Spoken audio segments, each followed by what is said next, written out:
check us out at mymajesties.com. That's MyMajesties.com. My Majesties, an Urban Passport member. Let's get back to strolling instead of scrolling. Before we can safely come together, we need the facts on COVID-19 vaccines. Visit getvaccineanswers.org so you can make an informed decision for yourself and for your family. If you think all pads are exactly the same, think again.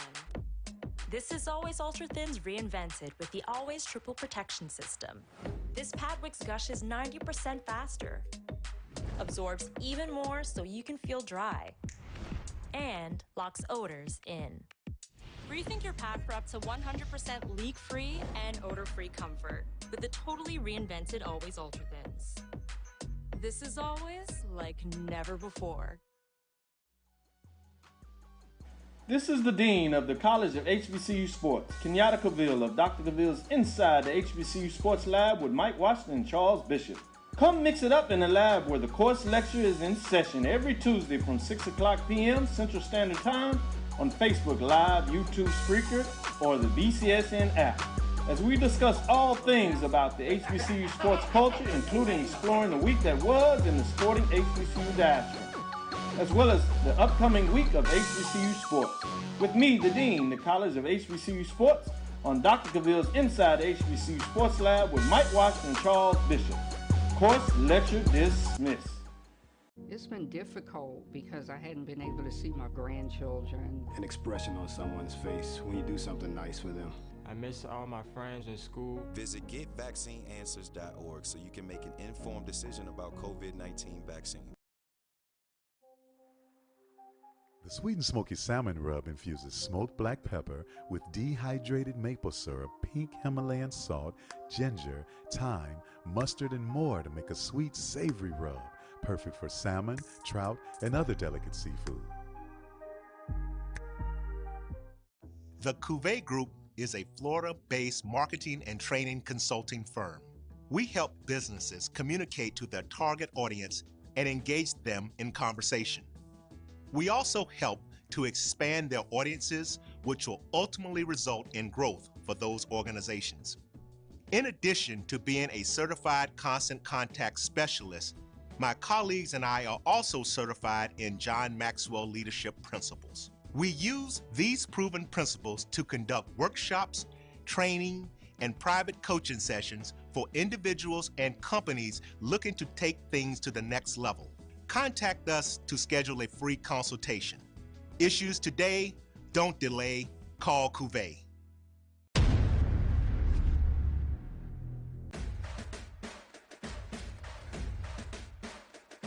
HBCU League Pass. Watch your favorite black colleges. Some of the best players in the land. HBCU League Pass. It's game time. I'm proud and I love my HBCU. HBCU League Pass. Watch your favorite black colleges. Some of the best players in the land. HBCU League Pass. It's game time. I'm proud and I love my HBCU. Some carriers will give you just one measly entertainment subscription. One is no fun.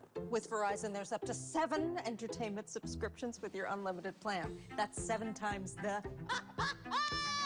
7 times the... No. 7 times the...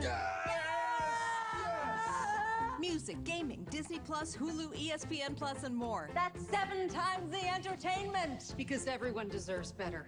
And with plans starting at just $35, better costs less than you think. This is Brian Fulford. AD Drew and I are co-hosts of the BCSN Sports Wrap. We talk about all things related to HBCU athletics. From the games, teams, coaches, and fan interest stories, we cover it all. You can find our shows on Facebook at BCSN Sports Wrap, YouTube at MyJBN Online, and everywhere you listen to podcasts like Anchor, Spotify, Google, and Apple Podcasts. You can also find the show on the Jericho Broadcast Network's app. Make sure to download. We look forward to you joining the conversation and being a part of the show.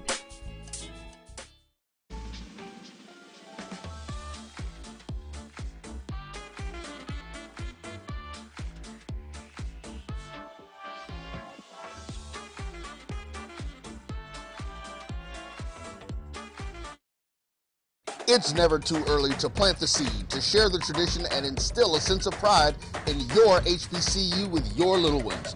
HBCU Pride and Joy Children's Boutique helps you share your school spirit with a wide selection of adorable kids' apparel and accessories officially licensed from your favorite HBCU. Visit hbcupridejoy.com and follow us on all social media at HBCU Pride Joy on Facebook and Twitter. I'm returning to Clinton Parish, and Tampa's my community. I grew up here, went to school here, and my wife and I make our home here. What makes Tampa special are its people. So when I represent someone injured in my community, it's personal. Call my office and speak to a real lawyer and not some referral service. I will fight the insurance companies to get the settlement that you deserve. At the law office of Clinton Parish, we take the pain out of being hurt. Are you hungry for authentic Caribbean food? Like jerk chicken, oxtail, red snapper, shrimp, tofu, and rasta pasta? Well, find your way over to Mango's Caribbean Restaurant, 180 Auburn Avenue, right next to Royal Peacock in downtown Atlanta. Them belly full, but we hungry.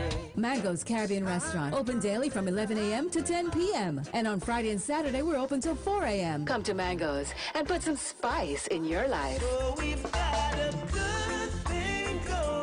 Mango's Caribbean Restaurant, 180 Auburn Avenue, right next to Royal Peacock in downtown Atlanta. For more info or directions, call 404-698-3992 or log on to mangoscaribbeanrestaurant.com. For instant coupons, text MANGOS to 313131. Tell your mama hungry, papa hungry, brother hungry. Mango's Caribbean Restaurant, authentic Caribbean cuisines.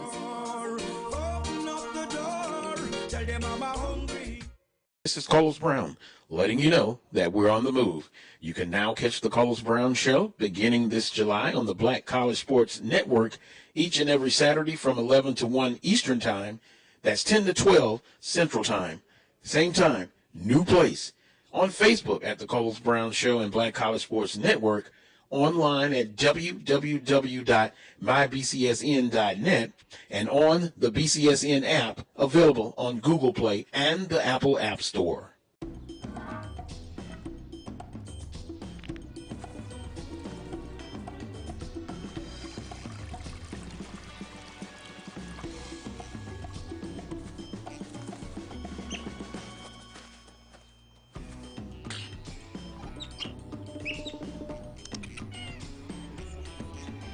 Five-star backyards, Yellowwood brand pressure-treated pine.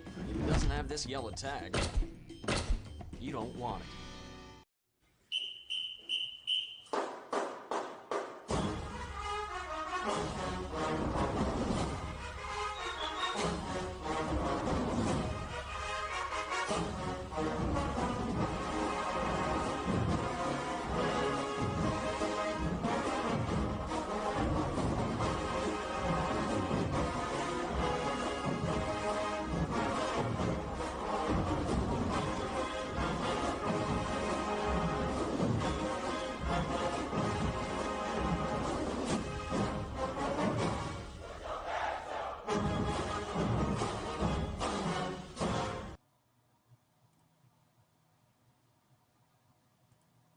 Well, welcome to the ONG Strike Zone here with Kofi Hemingway. This is Marcus Green. Brian cannot be with us this evening, so we're trying to fill his shoes. How you doing, Kofi?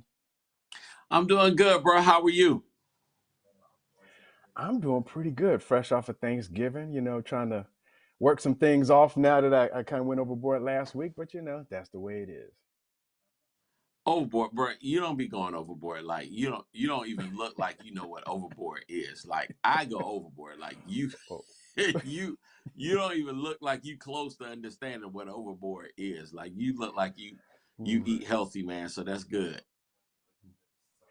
We'll have to do a separate segment on that one. But I want to welcome everyone who comes to the show on a weekly basis supporting ONG Strike Zone. Once again, donations for the ONG Strike Zone, pinned to the top of the Twitter feed, links in the show, or on YouTube. So you can also cash app at $myJBN, myBCSN. Also, very important, hit that like button, hit the like button on YouTube and Facebook. You can follow us on Twitter, Facebook, and Instagram. You can download the Jericho Broadcasting app, and the shows appear on the BCSN Pod Zone, which is everywhere you can load and listen to podcasts on Amazon Music, Spotify, iHeartRadio, Apple, and Google Podcasts, and more.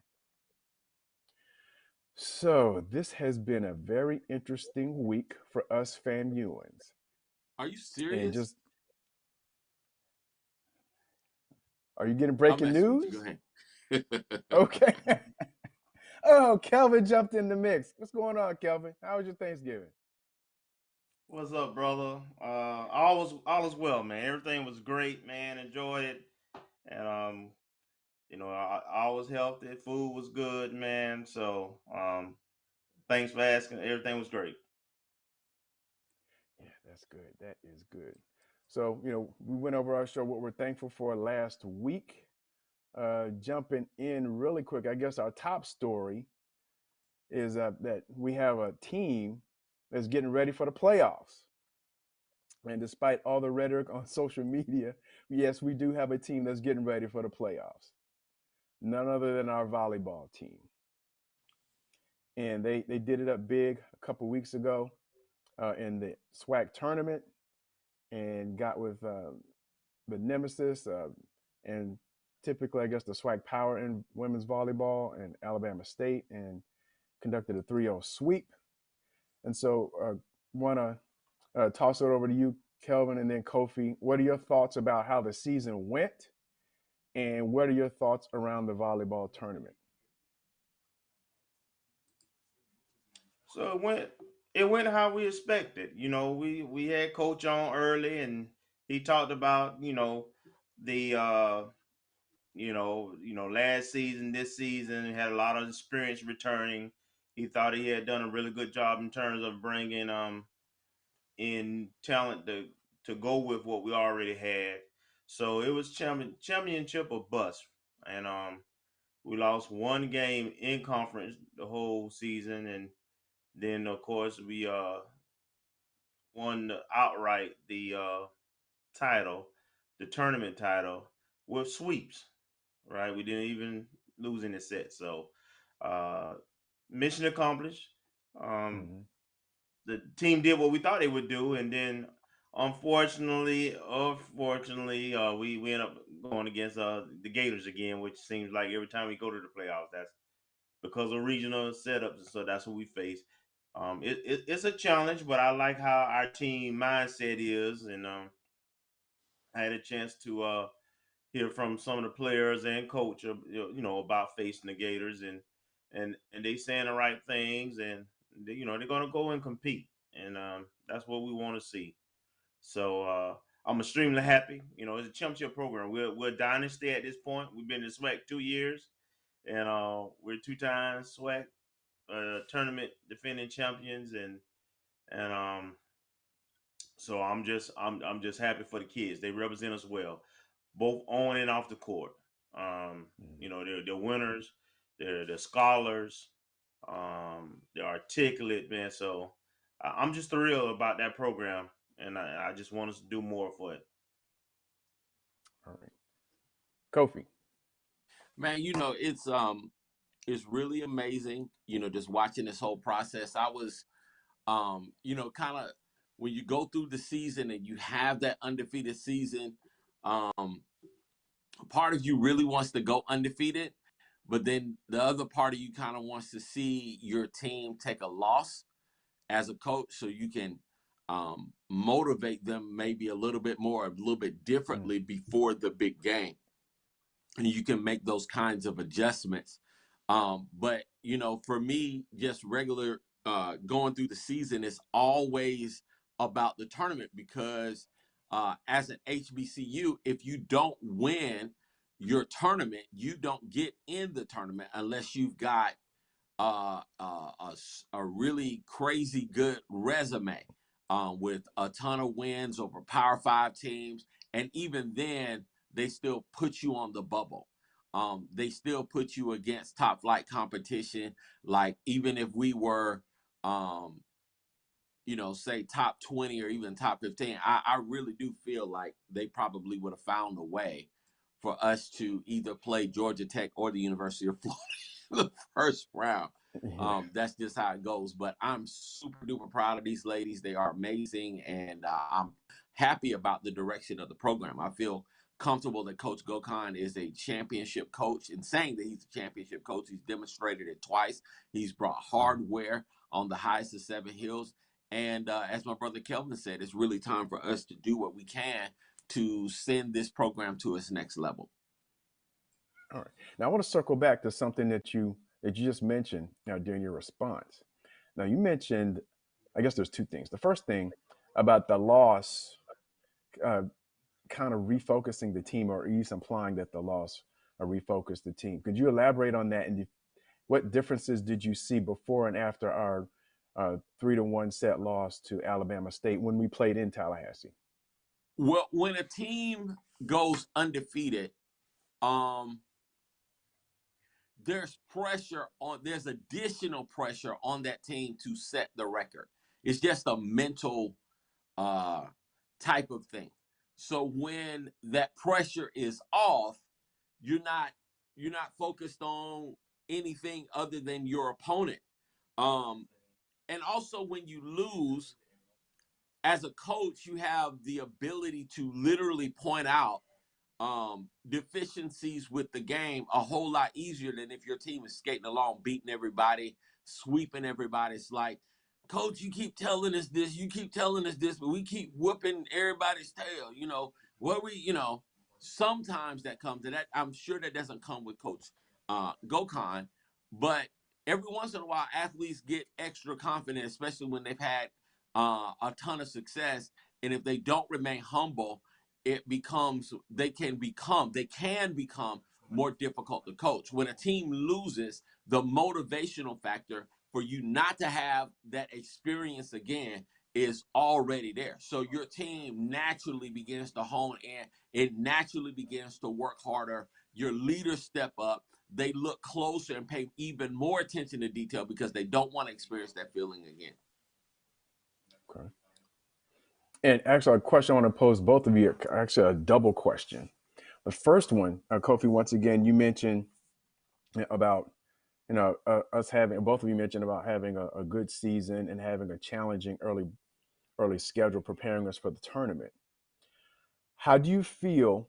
Do you think we have an advantage having played University of Florida in previous seasons in the tournament? An advantage going against SWAC or an advantage going against Florida? Oh, an advantage going against Florida since we saw them last year in the tournament. And I guess just being in the state, you kind of have some regional familiarity with the team versus playing someone we've never played before. And this is for both of you guys. Right. Well, I personally feel like it's, the fear factor of actually going into the tournament, the anxiety that a team might feel going into the tournament. If they've been there before, there's more of a comfortability there. You're more comfortable with the surroundings. You kind of know what to expect. You understand the routine. And our girls have been in a number of different tournaments against Power 5 competition.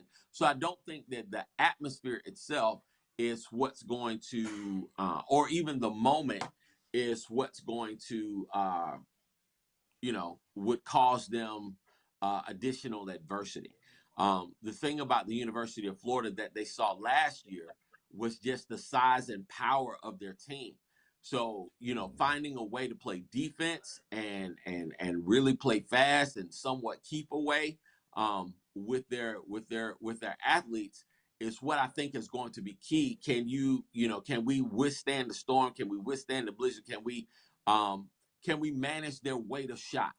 Can we get the ball back? And can we play the match a little bit more on our terms? Those are different things from a creative standpoint that I feel like we'll be more comfortable with, and we won't be overwhelmed by the moment, to say the least. Our girls are tournament tough. Okay. Kelvin, your thoughts? Yeah, Coach Gokhan, as well as some of the players, they actually spoke to this, both your previous question and this question. in terms of the previous question about the loss to Alabama State, what they stated was that what it did was help them focus and it put a little more fire under them. It wasn't that they, they already knew they was talented and that they were favored to win the tournament, but there's some certain amount of humility that comes when you punched in the mouth. And one of the players actually mentioned the fact watching Alabama State celebrate after they beat us at home and leaving the Lawson Center, that a fire was lit, and it helped them to focus more and lock in even more. And so, with anticipation that they would see them again in the tournament, and so you know, not only were they more prepared in terms of their focus, but they were a little extra motivated. And then in terms of playing the Gators, the real challenge is playing the Gators. To be honest, we talked about their size and D1 players, and and the challenge of playing a program that's got a long time coach. One of the things Coach Gokon mentioned was the coach has been there a long time. They host all the time. They're SEC power, they're national power. They continuously rank. There's not a bunch of ranked teams within the South region, and that's why we always seem to go to Gainesville, because uh, the other schools in the state and even in Georgia and Alabama typically don't have the resume. Only the top 16 hosts, so they typically don't have a resume outside of the University of Florida to host, which is why we always seem to find ourselves going against them. I know Florida State is like going all the way up north somewhere to play, so Midwest North at that, I believe. But what the players and Coach Gokon did say was that because they played last year, they don't anticipate having the nerves. The first time, even though they come from Power Five programs, a lot of our players come from Power Five programs. Some of them have actually played against, but it was like having that experience of playing them last year. They kind of know what to expect. They also feel like they have a little more depth and experience with the players they added to what they returned. So they feel like they're better prepared. And then Gokon mentioned that he would try some things, challenge some things that maybe they hadn't seen us do, maybe with some lineups and with some sets, and just see how it goes. So I anticipate early on to be more competitive. Whether that'll be good enough, our margin of error is going to be small. We have to play a perfect game when we have our chance to put away kills, and we can't have a bunch of service errors and that kind of stuff. We have to play a perfect match. But I do think our team, because they've had that experience against this program in that environment, that they'll be a little bit more prepared. Okay. And as a reminder for our audience, this match versus the University of Florida will be this Friday, December 2nd at 7 p.m., and it will be carried on ESPN+. Now, I do want to have a follow with the volleyball, is that I guess both of you kind of alluded to our tough schedule. But the thing about it is we've won 2 consecutive SWAC titles, and we've gone 15-1 and had a pretty decent record and competed with some of the teams that are now in the tournament. I think Yale made it. At least a couple of the teams we played early in the year are also part of I believe, the 64 team field. What's it going to take for us to get, say, a top 25 or top 30 or top 50 ranking? So if and when we make the tournament next year or in years to come, that we're not, I guess they're only the first top 16 seeds, but I noticed some other teams that are playing the 4th seed or the 5th seed or the 7th seed. And how do we get to that point where we can not have to face a perennial power? And this came to mind when I was watching the show on Sunday, where Dell State, this is their first time in the tournament. They put them up against a juggernaut in Nebraska who's had 41 tournament appearances and basically always makes it to the Final Four or the championship game. So what do we need to do continually in years going forward, such that we get accolades for our program, where we're not always facing a top 5 or top 6 seed, but we're somewhere in the middle, like a mid-major should be, that has a good program, so that we can have a better chance to advance. Well, it's pretty obvious. It's the same thing that we talk about during basketball season, and even when our teams are up for football bids or consideration for different things. You have to win your out of conference games. Those games become must-win games, because this is how the powers that be weigh your level of success, or weigh your ability to play. How did you play when you played Yale? Did you win that match? Did you win against the South Alabamas? Did you win against the Memphis States or the University of Kentucky, or the games that we do schedule out of conference? Do you win against FIU? Do you win against the University of Miami? Do you win against Florida Gulf Coast? Do you win against the University of West Florida? Those are matches that we've got to be able to win. We got to be able to prevail in those areas, and that, of course, garners a little bit more respect, across the board. Georgia State, Kennesaw State, all of those teams are our teams. So, but our schedule is a lot tougher than even the teams that I just named. When we do choose to go out of conference, and Coach Gokhan is not afraid to challenge those guys. It's just that we got to come away with some more dubs. Now, the flip side of that is, giving Coach Gokhan the tools, supplying that program with more resources so that he can have more assistants, more trainers, more support, so that we can recruit even better quality athletes and get those kids, begin recruiting on literally a Power 5 level as an HBCU.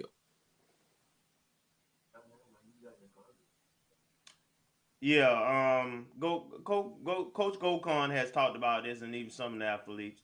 And Coach is on point. It's similar to football, and their decisions also. One, we need the conference to continue to get stronger, and it did. It was our conference was stronger this year, and they performed better out of conference. But we need a couple of more teams to be as dominant as we are out of conference, in order to get our rank, our RPI up and ranking up. And then I remember the one time that FAMU did host a tournament, NCAA, was back when Coach Treninoff was our coach, and we beat Nebraska, the University of Nebraska, at their tournament. We won the tournament. I can't remember the year. It was the early 2000s, though, maybe around 2002 or so. I think it was 2004, 2003, somewhere in that range. Yeah. So we went on the road. We won their tournament. We beat a couple of other ranked teams. And I think our record for the year, we might have had like 2 losses for the whole year. And we had repeatedly gone to the playoffs and won MEAC so many times in a row. So we were actually ranked and actually got a chance to host. As a matter of fact, I remember the teams that came and played. I believe the eventual national champions were one of the teams that came to our regional.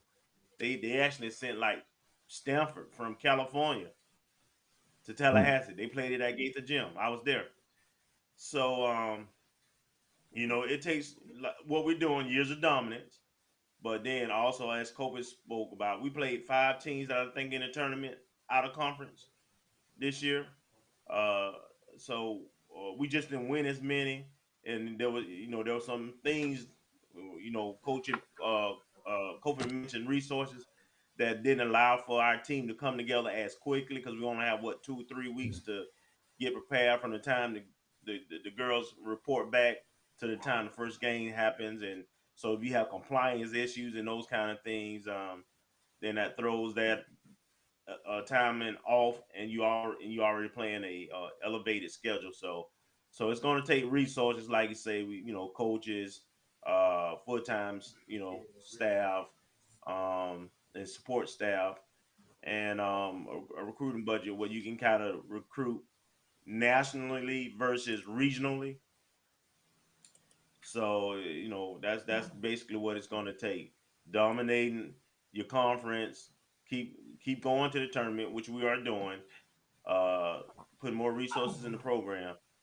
The conference, SWAC conference, being more successful out of conference, our peers, and then us dominating out of conference competition. We have to be almost go perfect in order for that to happen. Okay.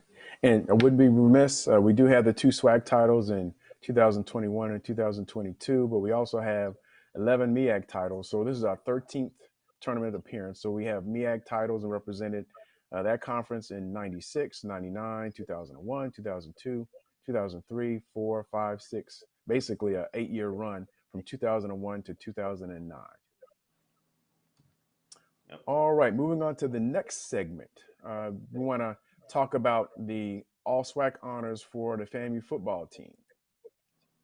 And we have 6 on the first team and 6 on the second team, represented, of course, by Xavier Smith, Jalen Goss, Isaiah Land, Kamari Stevens, Jose Romar Martinez, and Chris Vidul representing the first team.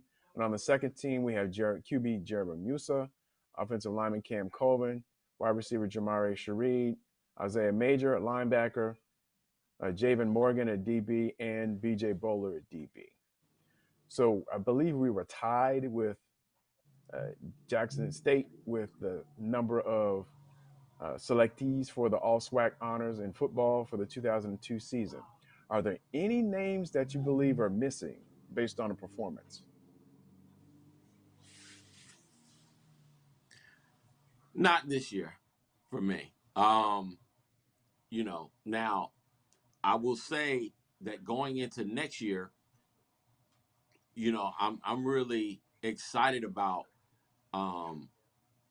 the prospects that we have already with our defensive line.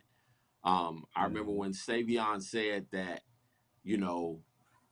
man, we got some boys in the pit, man, that's like really raw. And then, I was like, really, dude, like, come on, man, like better than you. He was like, bro, I'm trying to tell you. And then, in the Florida Classic, General Hunt did not play, and Isaiah Land did not play, and number 53 was coming off the end like nobody's business. Now, Anthony I Dunn.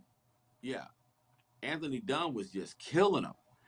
I would just be, if he had played the entire year, I'm kind of like, wow, like where has he been?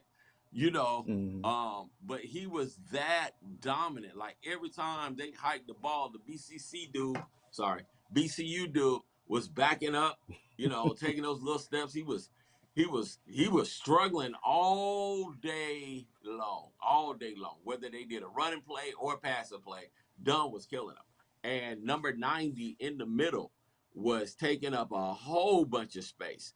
And when you have that type of play, especially up front, it really bodes well for the crew that backs the line, your linebacking crew. So, I would have liked to have seen Jordan possibly get more consideration for Defensive Player of the Year. I mean, I felt like he really had a really solid year.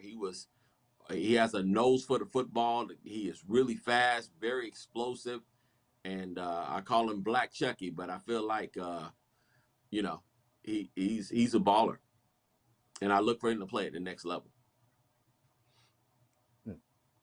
Kelvin. No, I don't really have a lot of beef with the selections. The one or two things that I thought would potentially, I looked at who made first team defense linebacker because I thought Isaiah Major should have been first team, and I do think that I have no issues with Aubrey Miller at Jackson State. I mean, he was dominant. And I have no issues with Colton Adams at Alabama State. He led the SWAC in tackles. But I would have chosen Isaiah Major as the third linebacker over Ronnie Thomas at Valley. So Thomas would have been second team for me, and Isaiah would have been first team. And I thought that Morgan had a shot, making first team DB, but second team is probably about right for him.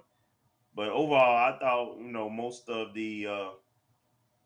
I thought for the most part they got it right. I have no real beefs with 12 representatives. Us in Jackson State, we dominated the conference. Between first and second team, that seems about right. So overall, I thought they got it right. Okay. Now, any thoughts around Coach Simmons as it relates to, and I don't know if they published the vote or any votings for the Coach of the Year for the SWAC or anything. We know that Coach Prime got that for having a successful and undefeated season, but I don't know if they released the voting or the poll for that. But once again, any consideration for Coach Simmons? Not this year. I would say yes. Given now, how the season started. I get the argument. Given how the season started, the argument is there. But overall, Dion went undefeated. They didn't play. They did play Campbell out of conference. But that was the only non-SWAC team that they played. And they were expected to win if they got past us.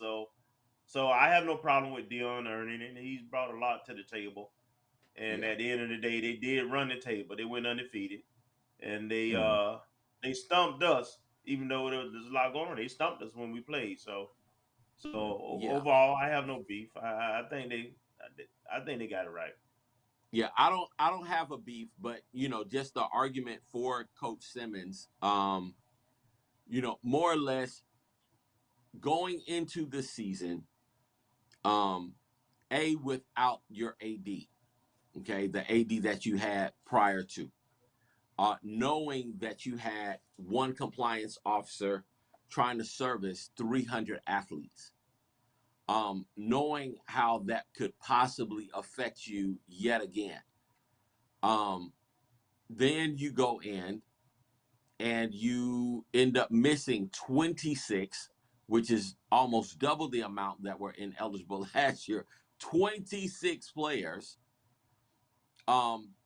Find a way to connect with those guys, call the right people, and motivate those guys. And the thing that I love the most about Coach Simmons and him being at FAMU is his development of leaders.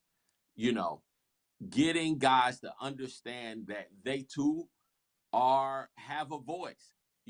That you can't just be a part of the problem without thinking about the solution. What is the solution? Do you really want this thing to happen again? Because really and truly, if you don't speak, even though the situation got ugly and, all of those factors, to come back after losing or being 0-2, get these guys to believe and win 9 straight games needs to be applauded. I think you definitely have to give it up for winning 9 straight games, because nobody else in the conference won 9 straight games except the conference champion, which is Jackson State. It is hard to win 1 game in a row, let alone 2 games in a row. And everybody's talking about UAPB sucks, and then they go out there and they beat Alabama State on the road. And people can say what they want to, but UAPB showed up and they wanted to win. So to be able to keep your guys motivated, to keep them focused, is easier said than done. And I remember the days when we were not winning 9 straight games, when we would lose close games, where our games with South Carolina State were nightmares. It was like, oh my God, they are kicking our ass again. Like, it was like, you could almost script exactly what was going to happen. So being able to get that proverbial monkey, even going into the Cookman game, there was never a time in the Cookman game that I felt like we were going to lose. Even when they made their little run in the third quarter, I wasn't to the point like, oh my God, this is like horrible. This is the absolute worst.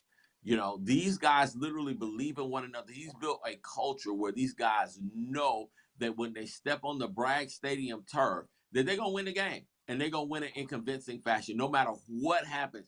To be able to develop that kind of belief and culture has to be commended. So even though he didn't win Coach of the Year, an argument could have been made for him to be in the discussion. Yeah. All right. Well, as we head into our first break, we thank you guys for hanging in with the ONG Strike Zone. We'll see you in a few minutes. Now, you can't live in Texas and not have a good red meat blend. Texas Cowboy Dust is designed for steak and other red meats. It's out to be my most popular spice blend, made with onions, peppers, ground mushrooms, pink salt, and other spices. Texas Cowboy Dust also goes great with chicken, pork, vegetables, and adds a restaurant-quality sheen to gravies and sauces.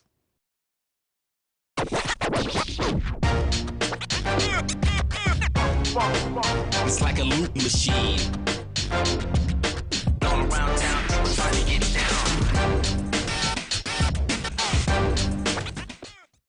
Vanilla smoked sea salt seasoning is for seafood. The tarragon and fennel bring out the natural sweetness in seafood. I also use it in rice dishes, on yams, asparagus, blueberry pancakes, and believe it or not, chocolate chip cookies.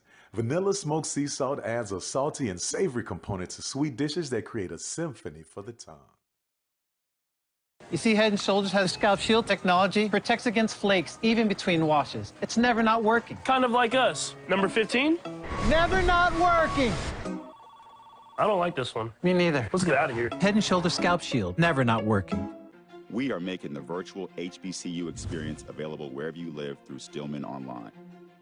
We offer online degrees in business, criminal justice, psychology, and religion. Stillman also offers technology badges in cybersecurity and data analytics. You can participate in all student activities, fraternities and sororities, internships, graduation ceremonies, and much more. Apply for admission today at stillman.edu. Stillman College, where we prepare you for a different world.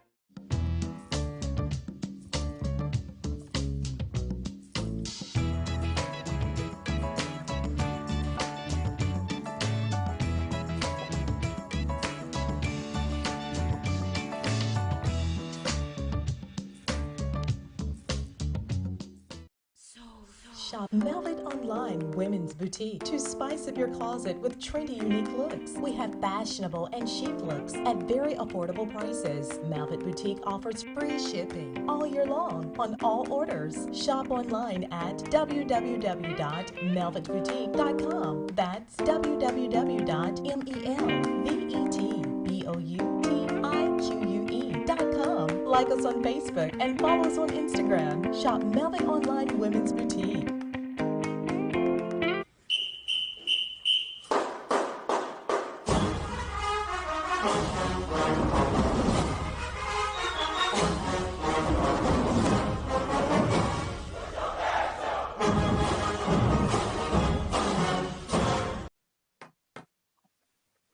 Well, welcome back to the ONG Strike Zone with Kelvin Rozier, Kofi Hemingway, and I'm your host for this evening, Marcus Green. Continuing on with the good news of FAMU football, we see that Isaiah Land has declared for the NFL draft, and Xavier Smith was named one of the finalists for the Walter Payton Award. So if Kofi and Kelvin, give me your thoughts on the declaration of Isaiah Land, what that means for him and what it may mean for the program, and also for Xavier Smith being a finalist for the Walter Payton Award. Well, both of those are tremendous honors to be able to persevere. I know this summer there was a little drama surrounding whether or not he was coming back, whether or not he was going to be able to transfer, but I'm grateful that he came back. I knew that this year was going to be more difficult than last year because people were going to be keying on him and double teaming him and doing whatever they could to try to stop some of that explosion. That being said, he proved himself to be a leader. And so I think just being able to have the opportunity to go to the next level and play at the next level, all of that is a tremendous honor. And I wish him well, man. I really want him. I think him being drafted bodes well for the program. And I have no doubt that between the NFL, the USFL, and even the XFL, and even the CFL, he's going to have an opportunity to play at the next level. So I'm excited for him. Yeah, ditto. So Isaiah, faced some adversity this year. He got injured a couple of times, so he didn't play in all 11 games. I think he appeared in about 7 or 8 games this year. He still was able to make first team, defense, and he was productive. And as Kofi say, even when he didn't play, he groomed some of those other DNs we talked about, the Dre Jones, the Anthony Duns, the Kamari Stevens, who was also a first year DN that made the all conference. The all SWAC team. First team, as a matter of fact, with Isaiah. We had two of the 4 defensive linemen. So that speaks to his impact, frankly. And sometimes when you have a dominating season like he had last year, that was one for the ages, you want to see him come back and see if he can do it again.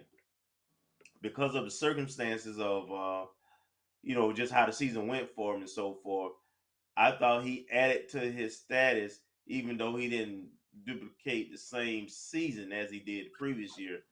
And some of the things we talked about, his leadership, how he spoke about and handled the adversity of the compliance issues early on. He was one of the people that got impacted by that. So and his decision to stay and come back when he was when there was an option of going to maybe a group of 5 or power 5. So I think all of those things kind of work to his favor. I still think he's a hybrid, meaning they got to figure out whether he's a linebacker versus just a specialist, pass rush specialist at the next level. And because of that, that probably would push him back a little bit. But if he tests well in terms of his 40 times and measurables, and then he's part of a couple of all-star games where he'll be playing against those other folks he's going to be drafted against. So if he shows up and do what he needs to do, then he'll get his opportunity at NFL level.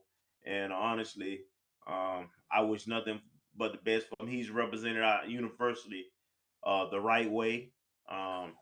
He's earned it. He's earned his keep, and I think I agree with his decision. It's time for him, based upon his draft where he's been told he'll be drafted. It's time for him to explore those waters.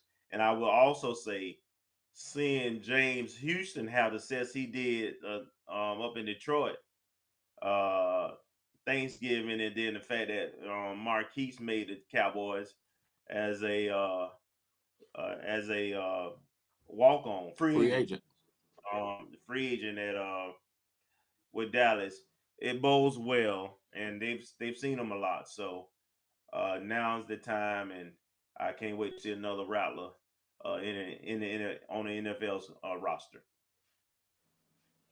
Yeah, I'm excited as well, just because Isaiah was part of Coach Simmons' first recruiting class, and even in recent interviews over the summer, I think Coach Simmons said that if he can put on weight, I guess he's got that young guy metabolism, which has long been gone from me, but he's got the young guy metabolism. If he puts on weight and he starts looking out like Darius Leonard, he's not, I guess Shaquille Leonard, I guess he's going by Shaquille now.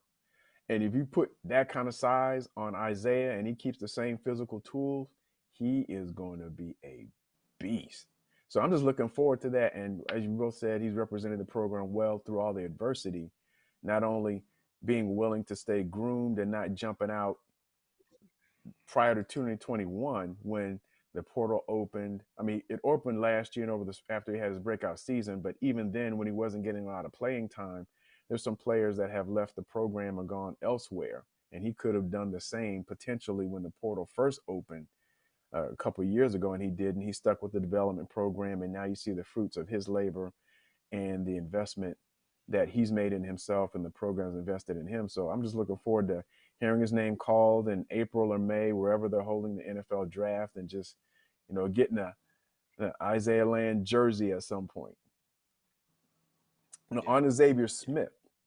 He was named one of the finalists for the Walter Payton Awards, and believe me, I don't have all the statistics in terms of his season, so forgive me for that. But I know he's ranked in the top 10 for, I believe, receptions, yards, TDs, all of the receiving statistics that you would normally track. And he, once again, is another FAMU Rattler in 2 consecutive years that's up for one of the national awards at the FCS level. Man, I think that's huge. Zay has been steady. I know 2021 was his season of adversity, but the way that he came back, the way that he trained, the way that he hit the field, he hit it really with a vengeance. The ball comes his way, he's going to catch it. When you're looking at wide receivers, that are going to play at the next level, for the number one aspect, I know a lot of people say speed, but for me, it's hands. Can you catch the ball? If it's thrown in your direction, can you catch the ball? Xavier does that. Then on top of that, even with double teams, he runs such precise routes that he finds a way to get open.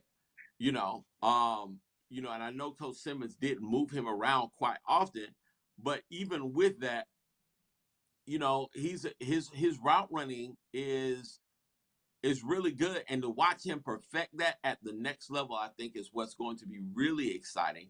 Because as long as you are willing to work hard, as long as you're willing to grind, as long as you're willing to persevere, people are going to give you an opportunity. And I think that he's going to definitely have an opportunity to play at the next level. But you couldn't ask anything more of Xavier Smith this year. He was definitely MVP, in my opinion.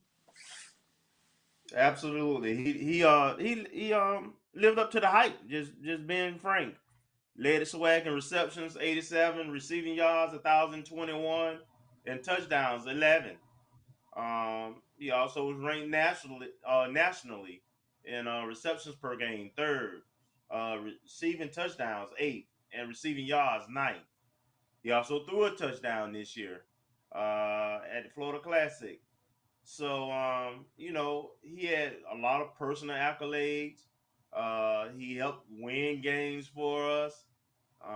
He was, of course, a safety valve for a first-year quarterback who had some growing pains in the middle of the season and so forth.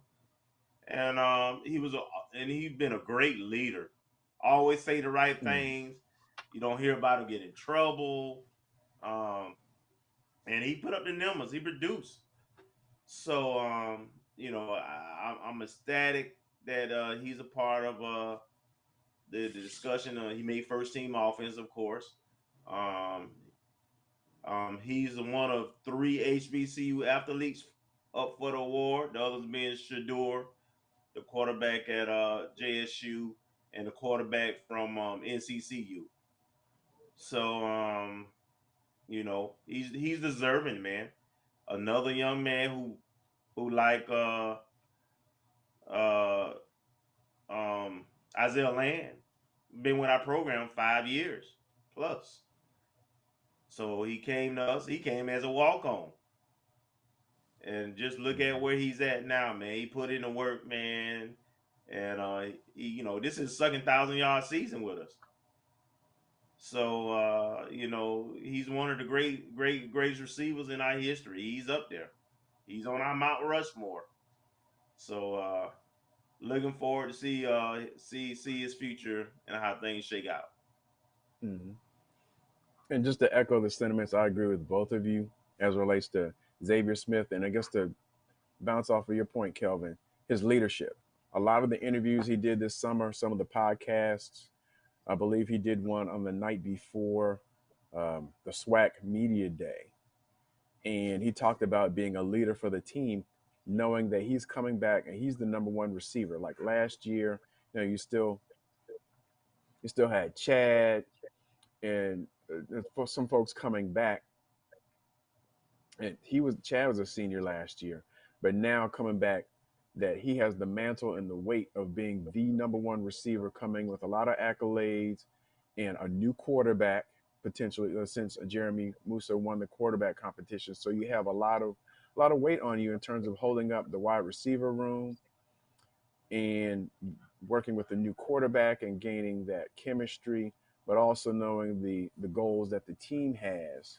And he just did a bang up job in showing that leadership and just seeing his maturation and his growth over the years, even in the press conferences and the responses that he gives and the way he conducts himself in the post game press conferences, and how he's grown in terms of being in the public, speaking his mind, speaking with clarity and authority. And that's one of the things I recall Coach Simmons talked about years ago when he first came, and giving the players an opportunity and also almost compelling them, if you will, to speak after the game so that they develop that public speaking skills and being comfortable, because their skills will most likely get them in a position where they'll have to speak in public in front of reporters, in front of the television, and having done so not only based on their performance, but growing as public speakers. So I agree with you. Next topic. Our bowler, Jordan Shipp, was named SWAC Bowler of the Week for the week of November 21st. She placed second individually at Alabama State's ISTAP Hornet Classic, and she amassed a total pinfall of 963, or averaging 192.6. She's the second Rattler in the win, to win the SWAC Bowler of the Week in 2022, and just giving accolades to her. And any thoughts from either Kelvin or Kofi in regards to that? Now, anytime you get an honor and people recognize it, you're doing good stuff. So we celebrate the little victories, the big sports, the Olympic sports, and everything in between. You get an accolade, we celebrate you. We try to put you and make you go viral. I am happy That's right. that she got the award. As my brother Scotty says, we the ONG strike zone, but tonight we'll be the bowling strike zone for her, just for her. Keep it going. I agree, man. We will always want to, part of our mission with this show is to make sure that we bring attention to all our sports, to include our Olympic sports and our young ladies especially, that don't normally would get that kind of shine across the platform. Not all our fans, are familiar and aware with all our programs. So it's good that we get to highlight that, and it's time to get Coach Brown on the show and talk about the fall season and going into the spring season, because bowling is one of those sports who cross multiple seasons. Okay. And this squad is fairly young too, so they still figuring out the lineup and competing at this level. So it shows growth. It shows, when you got a bowler who's, sucking in tournament individually and almost average a 200 game. So it shows growth, and hopefully there's more. I'm excited to see more to come with the bowling program. All right.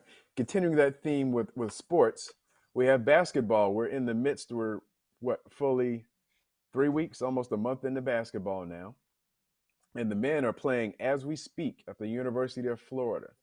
And they also have a game. I guess they're doing an SEC run this week. We're playing University of Georgia on Friday. I do not know the score. I don't know if anyone's keeping up with 50-31, University of Florida at halftime. 50-31. Anything stand out for any of our players? I don't know if they have the stats up to show anybody. Not for me. I mean, really, really and truly with our basketball program, having lost MJ, I think, you know, um, that's obviously a big deal. And it's going to be a while before this team actually gels. That being said, the expectations are still the expectations. And at this point, you want to be able to see growth. And I want to see, as Tiffany Dawn Sykes comes in, the vision and the support and the resources that are necessary to send this program to the next level, because we really do need our men's basketball program to play at a much higher level. And the fact that the other SWAC teams who have the exact same resources are getting it done against Power 5 teams, we want to see the same thing happen on the highest of Seven Hills. So that's where we are. And I believe that we can get it done. I'll say one thing to that. The men and the women are kind of like in different positions right now. I know in terms of the men's team, I talked with Coach McCullum, and he's he's a little bit disappointed in terms of how long it's taking the offensive side to kind of come together. He knew it would be difficult with this team. We got what, 9 new players. I mean, so it's a brand new team. It really is a brand new team, and all the guards are new, and then for whatever reason, Stevens, the one guy that we did have that would have been returning, that has the capacity to shoot the three, has not been a part of the. Hadn't even dressed out, I don't think. So I'm not sure what his situation is, but this team struggles. They play pretty good defense. They're pretty long and so forth, but they really do struggle in terms of scoring. And tonight is no different. So we have one person in double digits right now, with 11 points, and everybody else is 2, 3, 4 points. So of course we're playing, as you mentioned. Our schedule is just ridiculous, man. And Brian mentioned it when we had him on 2 or 3 weeks ago. We playing Power Fives left and right. So when you got a new team, you're trying to break in, and as mostly on the road is so what the team looks like now is not what it's going to look like when it comes to conference play. And Kofi is absolutely right, in terms of the other SWAC schools and just HBCUs in general. On the men's side, they've been very competitive. We've got a lot of out of conference wins, so the SWAC is really shaping up to be a tough conference. This is a year, if a team doesn't win the conference tournament but still has 19, 20 wins, this may be a year with our performance out of conference. Well, you potentially can get a second team in. If this continues, right? So the swag is very competitive. Now the women's team is the opposite. They too had a lot of new players and so forth. And I watched their last game against South Alabama, and South Alabama has a player from Florida High on their team, young lady, last name Rozier. Her sister Taylor played softball for us, but we were without our top 2 scorers that game, and guards, because the fight. We had some regulation. We had to do some regulating against Eastern Michigan. And so they had to sit out that game. Then there were a couple of more that had illness, a little virus going through. So we only had 7 players available for that game. And wow. Okay. we were leading at halftime. We would have, honestly, I think we would have stumped them had we had our full team. But the girls have been very competitive. They are a much improved team. So I just hope they can stay healthy, and they'll have everybody back for the next game. We knew that University of Michigan game was going to be it was going to be tough. That's a Power 5 top 10 women's program, and women's basketball, unlike the men's basketball, is tilted toward the top teams. You know, you do not see top teams getting upset in women's basketball from non-ranked teams. You just don't see it, and you don't even see competitive games. So, but I'm looking forward to their growth, continued growth, and hopefully a couple of more out of conference wins before we get into conference play. Okay. And also keep in mind that our next game this week coming up Saturday is at home versus Sam Houston. And it's going to be at 2 p.m. Eastern Standard Time. So if you're in town, make sure you drop in. Well, as we go to our next break, I want to thank you for hanging in, and we'll see you on the other side of 9 o'clock. This is the ONG Strike Zone.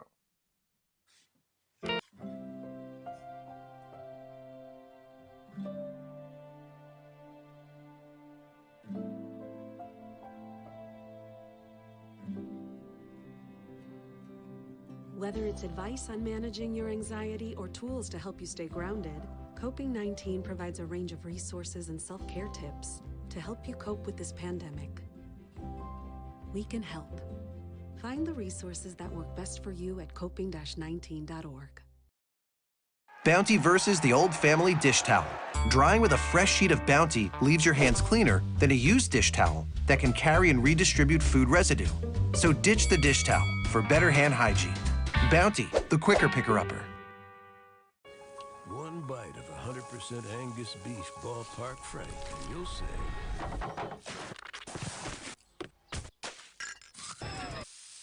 hello, summer. Oh yeah, it's ballpark season.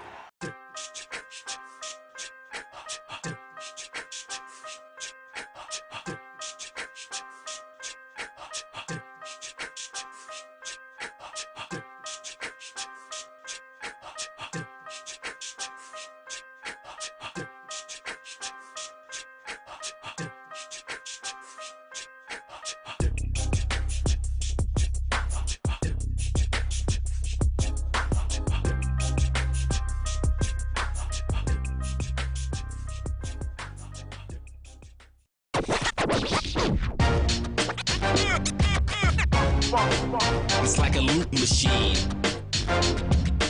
All around town, people trying to get down.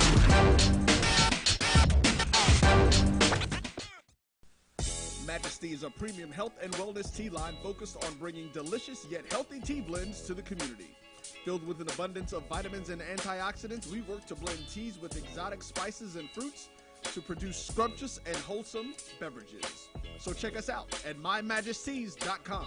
That's MyMajesties.com. My Majesties, an Urban Passport member. Let's get back to strolling instead of scrolling. Before we can safely come together, we need the facts on COVID-19 vaccines. Visit getvaccineanswers.org so you can make an informed decision for yourself and for your family. If you think all pads are exactly the same, think again. This is Always Ultra Thins reinvented with the Always Triple Protection System. This pad wicks gushes 90% faster, absorbs even more so you can feel dry, and locks odors in. Rethink your pad for up to 100% leak-free and odor-free comfort with the totally reinvented Always Ultra Thins. This is always like never before.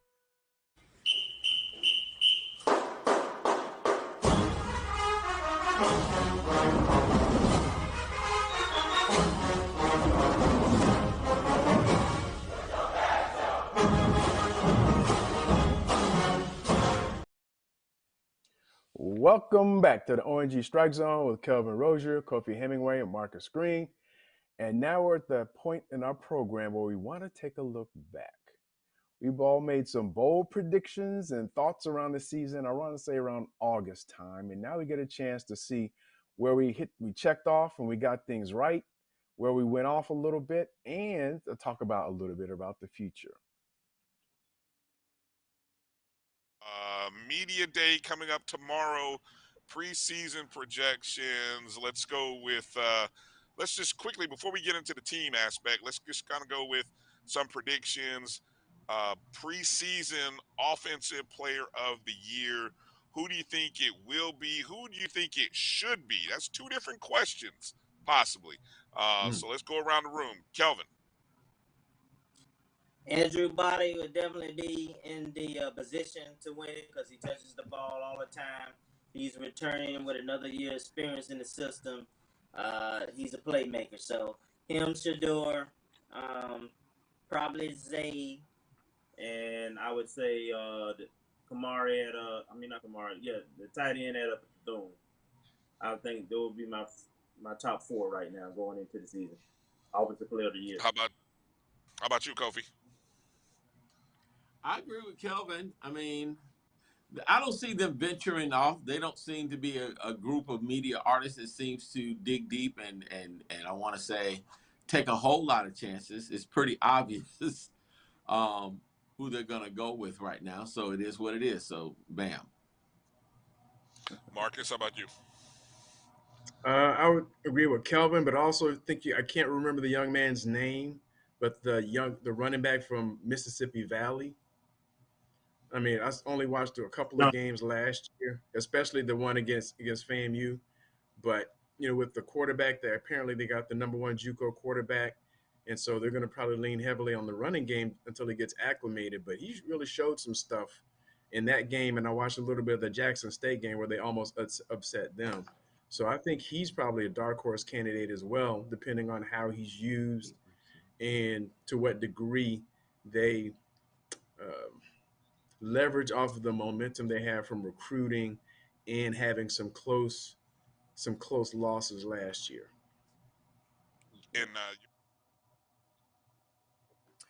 all right, so offensive player of the year, and if I'm correct, I think Shador got that this year. So we're pretty much on point. So Kelvin and Kofi got that one. I don't remember. Y'all smart guys, man. I just want to say y'all smart guys. Y'all both said y'all agree with Kelvin. And Kofi said something offline that nobody ain't come to see me. Well, I am Eddie Kendricks, and y'all are the Temptations. Ain't nobody come to see you, Otis. Nobody come to see you. But yeah, I mean, after the season they had this year with Jackson State, and Shador was lighting it up, it's pretty much a wrap. It's pretty obvious. I mean, I think there's some very good performances, as you can see from the first team accolades from the end of season. But Shador was lighting it up. I don't know where Caleb Johnson fell. I didn't hear about as much. I mean, Valley didn't have a good year this year, not as good as they were anticipating. So I don't know what his production looked like. One guy that really surprised, I guess he was a dark horse candidate, may not have even been in the radar preseason, was the running back for UAPB, who's now announced that he's in the portal. Yeah. So that was one surprise in terms of offense. Was there anyone you think that should have been up for consideration outside of Shador? Anybody in the SWAC? No, I think not this year. I think we identified early on who were the best players on the offensive players within the league, and it was clearly Shador and Zay and Kamari from Bethune, and everybody else. I'm sorry, the running back from UAPB, he did have a really solid season. So Andrew Body, I was hoping he sustained and popped a little more. He had a solid season, but he didn't have a player of the year type season. Okay. So we'll have to see what that going forward. I don't know if we have any more video of our predictions or if that was the only one. Kamari Everett did declare for the draft. Definitely newcomer. We'll get that in a second. Defensive player of the year. Obviously, Isaiah will be in the front runner. He'll be a front runner. He'll be a name that people talk about. Give me another name outside of Isaiah Land to pay attention to. We'll go. We'll start with Marcus first. I'm going to pick two, and one of them's going to be a homer pick. So The first one I'm going to go with is the young man from Southern. I think it's Jordan Lewis. Yeah. Yeah. Yes. Off year Yeah. last year. He had a bang out year in the spring. He had an off year last year. It seemed like he was injured, and I don't know if that was because of playing in the spring and he got injured. And I'm gonna go with the homer pick with Gentle Hunt. I mean, he was Gentle showed Hunt. out There you go. last year, What up, and Uh, Ty Floyd, ladies and gentlemen. That's right. Ty, we're talking about Defensive Player of the Year nominees. Any name you want to throw out there?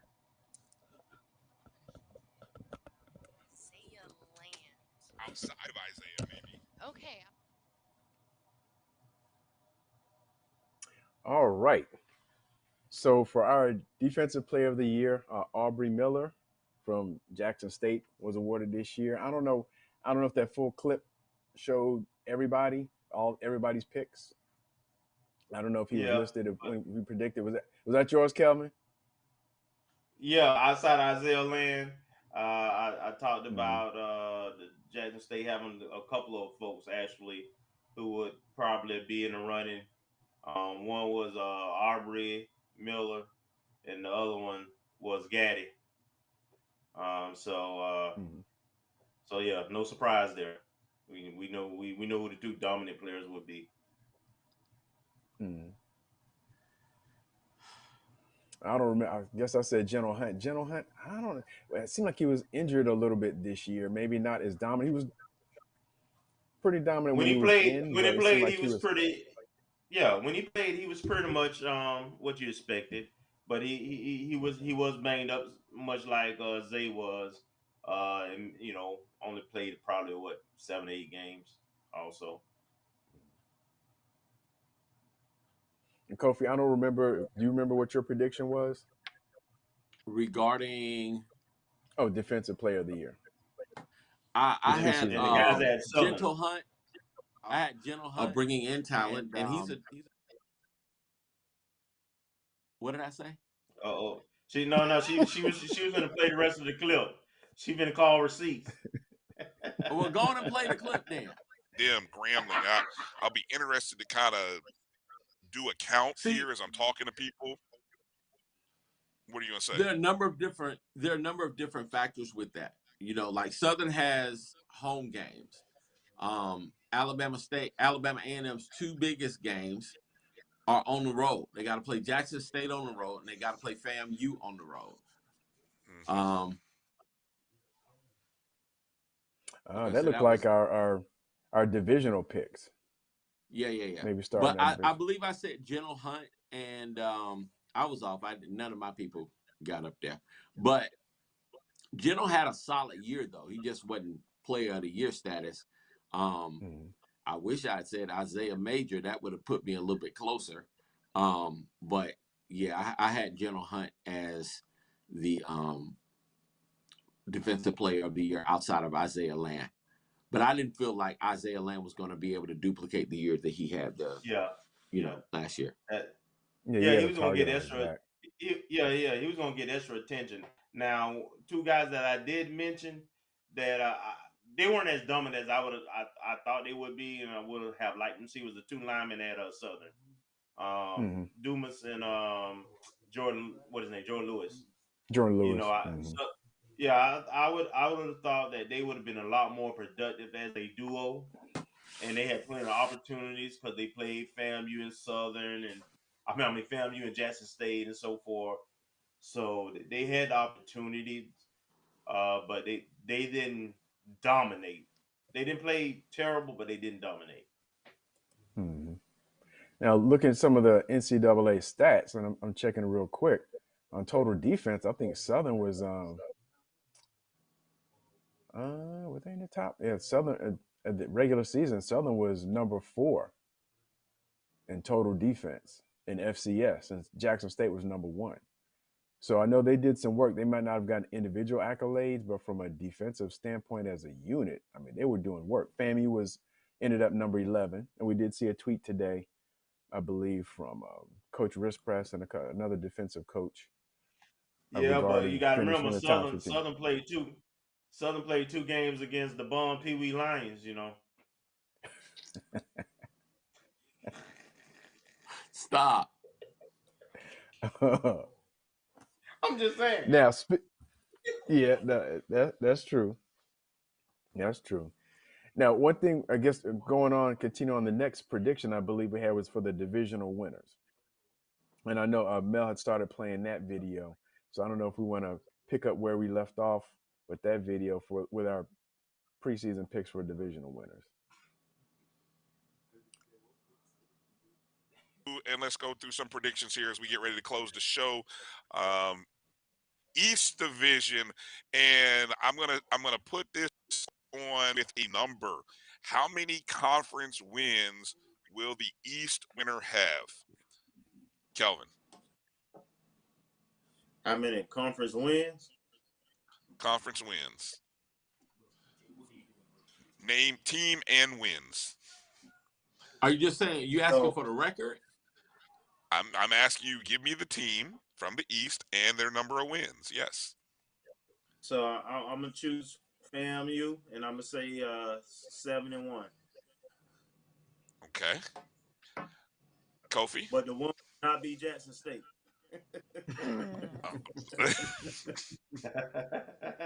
I'm curious who your one is. I've done my matrix. I have my one. So I too have FAMU at 7-1. So I'm curious. We'll talk offline who your one is. Kofi, what do you got? I'm gonna go 8-0. How about that, FAMU? It's gonna be a clean sweep. Okay. All right, Marcus, what do you got?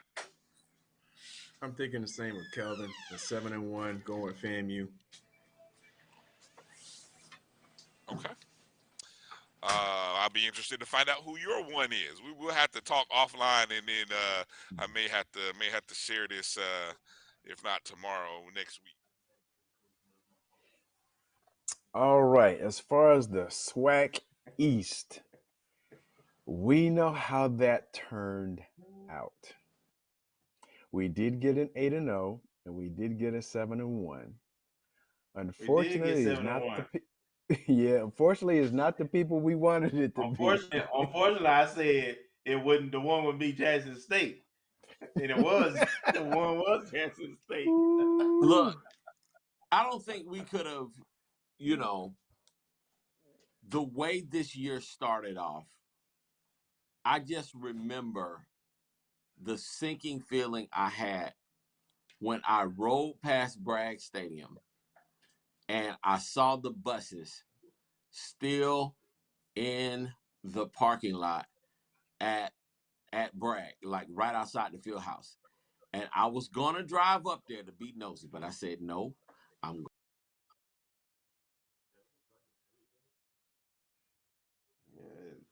He was getting ready to tell a lie, so yeah, he was getting ready to tell a lie, so he got censored.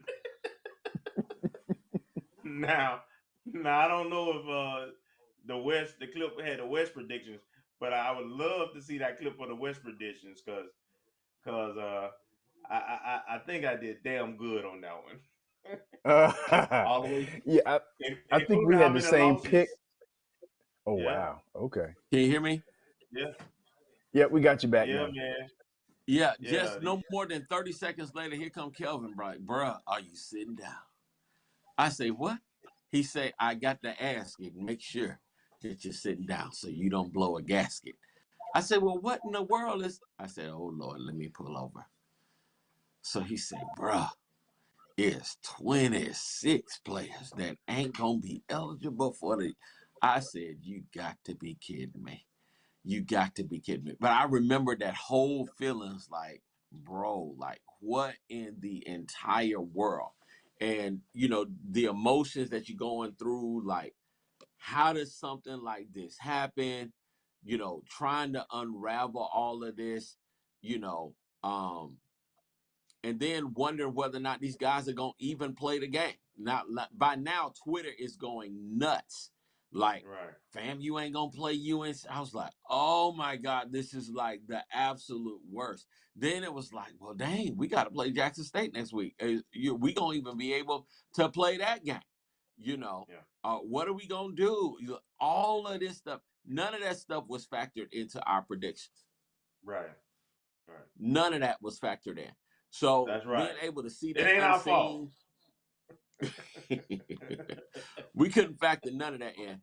But I'm happy with 7-1. I wish it was 8-0, but considering everything that we had to endure, I just remember that day. It was like it was a doomsday, bro. Like it was straight crazy.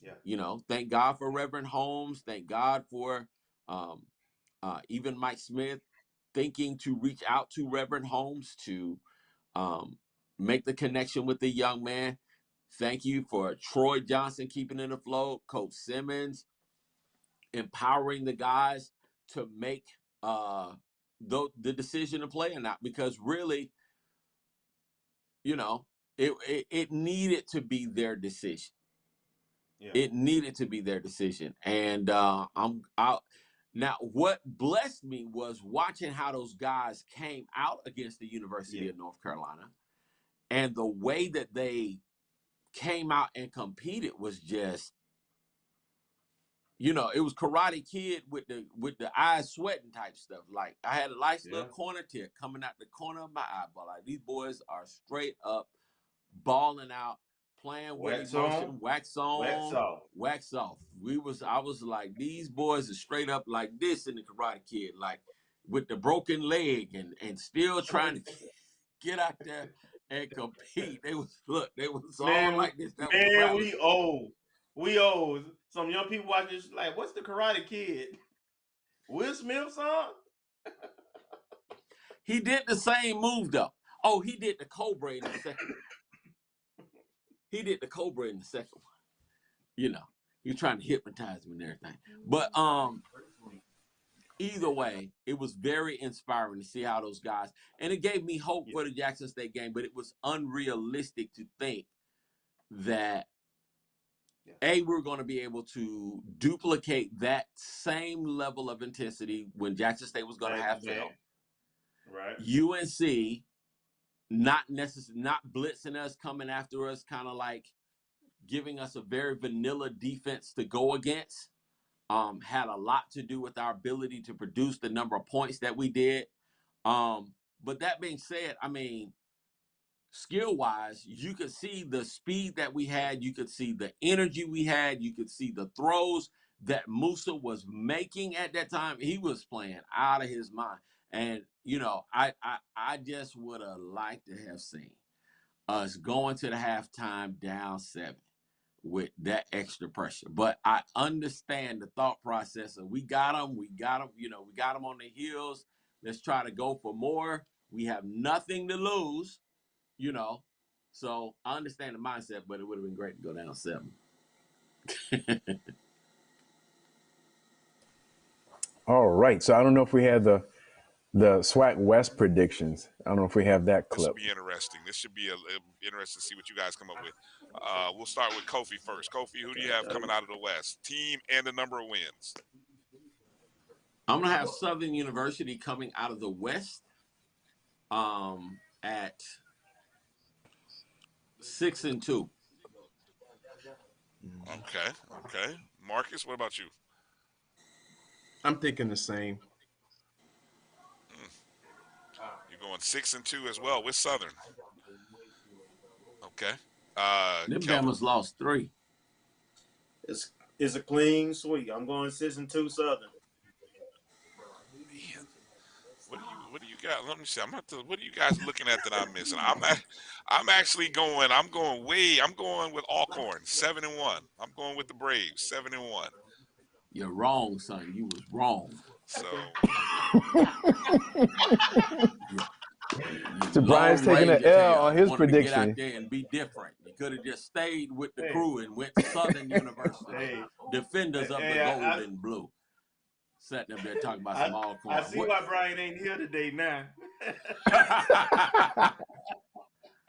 Listen, do not ask Brian about whether it's going to be raining tomorrow, because I promise you he don't know. Do not ask him about the future at all. He ain't going to have a clue. So Southern came in as the SWAC West rep. I don't remember. Are they 5-3 or 6-2? 5-3. 5-3. So we were off by one. But for the most part, despite the the heartbreak of the OBC, our predictions were pretty much on point from record. And I don't remember I guess we all may have had FAMU as a SWAC East rep. But Southern on the west side. And so it looks like we're pretty much hit on it. So looking to next like year. We're in the right business. We're close. Might have to hit y'all up with some lottery numbers after we get off the air. We can't share it with everybody. So looking at next year, and Kofi has some breaking news, that he dropped on Twitter a little bit earlier today.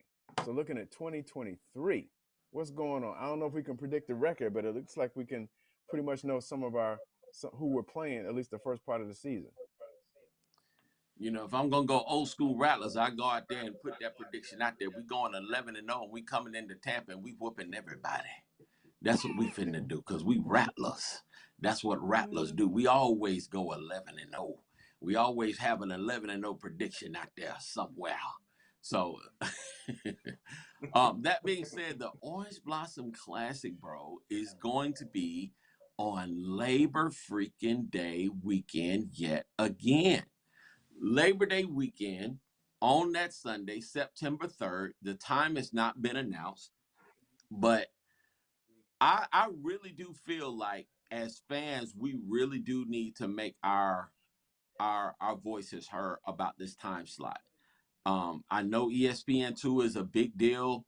I know that we need to, people going to be interested in ratings, but we need to see if we can get some type of connection to see if somebody else may be willing to broadcast this game, because at 3 o'clock in the afternoon, 2 o'clock in the afternoon in Miami, if you are on that sunny side, you better be in perfect health, because you are taking a serious health risk sitting on that side in the heat. Now, while that would be a nice advantage for us, it's not an enjoyable experience. And I want to see the HBCU ticket, or this particular ticket, maximize its full potential. I personally feel like this game should sell out. We should have 40, 50,000 people at a FAMU Jackson State game.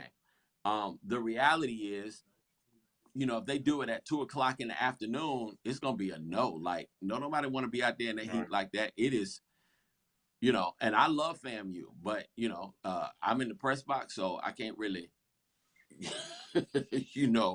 being in the press box and being out there in the elements like that, especially on the sunny side, it is really brutal, While I want that playing advantage, it's literally a 40-degree differential in temperature from the home sideline to the away sideline. It's a 40-degree difference. 40 freaking degrees. So the people that are sitting on that side paying their money, their hard-earned money, to go and sit in the brutal heat like that, I don't think is comparable for us. And if we don't have to play at that time, I would like to see us move that game closer to the evening of 5 o'clock or 6 o'clock time. I think would be more conducive. It'll be better for our fans. And it's Labor Day weekend, so we don't have to worry about getting up late for work, on the next day, because people going to party and tailgate, do whatever. But 2 o'clock, 1 o'clock, don't do it. Don't do it to the people. So also, I'm looking at the schedule for next year right now, the out of conference. So we got the South Florida Bulls after that matchup. So we don't have a game before, but we have a game after against a FCS opponent. And then we still have South Carolina State look like on the schedule in October. So we still have one more game we got to get on the schedule. I personally, and I'll be happy to hear a coach stance on this. But I'm hopeful we'll try to seek out a game, with like a regional PWC as our third out of conference game, like a Mercer, Stetson, even a Kennesaw would be good. Even though I know they're transitioning. The thing that Coach Simmons said today. Real quick. So I'm on record. Y'all guys know I do not like playing this game against Jackson State, first game of the season. That For a part. lot of reasons, right? Right. This game should be a November. It should be a November game. My assumption, and maybe coach will have some more input on this. My assumption. I know it was originally a 3-year deal, and because of what COVID or something, we was gonna play in all in 2020. that first year, and that didn't work out. So I guess we needed, we had to honor the contract in terms of a third year. I don't know if it had to be Jackson State, but I personally would like to see the FAMU Jackson State somewhere around where we play Southern. October, the last Saturday in October, first Saturday in November. Moving forward. Yeah, I would have been more than happy to honor the contract in a different year. Yeah, we're gonna still give you our 3 years. It just won't be this year on Labor Day weekend. We need to make sure that XYZ, because the other side of that is if FAMU is playing Jackson State in Tallahassee, that is $1.5 million dollar gate easily. You have, I think we had 27,000 versus Southern back in 2019. With Dion's return to Tallahassee, I think it's safe to say that we would have had 33,000 in Bragg for that Well, particular we can't game. we can't technically fit that many in there anymore because we lost It, some seats with the reconfiguration. yeah, you put up end zone seats and you make it happen. You know, I believe that game could have brought at least 33,000 people in there easily. Yeah. At least there would have been talks of them even moving the game from Bragg to Campbell because of the demand for that particular ticket. Not to mention the money that you make off of parking, the money that you make off of concessions, in addition to the ticket. Not to mention, I believe with Dion's return to Tally, if he returns, but Dion's return to Tallahassee would have probably even brought ESPN Game Day back to FAMU, and now it's like, we're taking the marquee game back to Miami, where both fan bases have to travel over 7 hours. Now, kudos to the Jackson State fans. They really don't care where they play. In this season, they are showing up everywhere. They're eating this time period up, and they're going to be there come, a high water. And our fans are going to be in Miami as well. I just wish that we had, really our leadership had considered doing a survey, at least, or reaching out to the fans to give us or to get our thoughts on this, because I think it could have given us a bigger payday.